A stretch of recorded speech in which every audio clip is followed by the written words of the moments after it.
पुलगांव पंचधारा परिसर निवासी नगरपालिका कर्मी गोपाल झांझोटे की सुपुत्री अधिवक्ता खुशबू झांझोटे ने मेंस 2024 में न्यायाधीश की परीक्षा दी थी। इसके परिणाम आने पर अधिवक्ता खुशबू ने अच्छे अंक प्राप्त कर अति महत्वपूर्ण न्यायाधीश परीक्षा में सफलता हासिल की और महाराष्ट्र लोक सेवा आयोग अंतर्गत माझगांव मुंबई में प्रत्यक्ष मुलाकात देकर न्यायाधीश पद के लिए आवश्यक सभी प्रश्नों का जवाब दिया, जिससे उनका चयन कर न्यायाधीश किया गया। उनकी नियुक्ति का श्रेय अपने पिता गोपाल झांझोटे, माता रीना झांझोटे, बहन डॉक्टर शुभांगी झांझोटे, चाचा मानसिंह झांझोटे और पुलगांव के प्रतिष्ठित ज्येष्ठ अधिवक्ता अनिल तिवारी, पूर्व नगराध्यक्ष गिरीश चौधरी, रमेश चांडाळे, गणेश एडबान, वसंत आठवाल, रमेश चावरे, शांतिलाल आठवाल, लखनलाल केशरवानी और पत्रकार रवि केशरवानी को दिया है।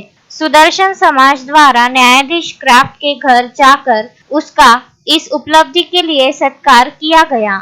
इस अवसर पर लक्ष्मण खोड़े, रमेश चांडाले, गणेश येदबान, राजेश खोड़े, रजत आठवाल, राजेश चावरे, रमेश सिहोता, विकास जयदे, घनश्याम खोड़े, बलराम सिंह सिहोता, अजय आठवाल, प्रज्ञेश आठवाल आदि अनेक मान्यवर उपस्थित थे। अश्विन शाह, विदर्भ न्यूज, पुलगांव।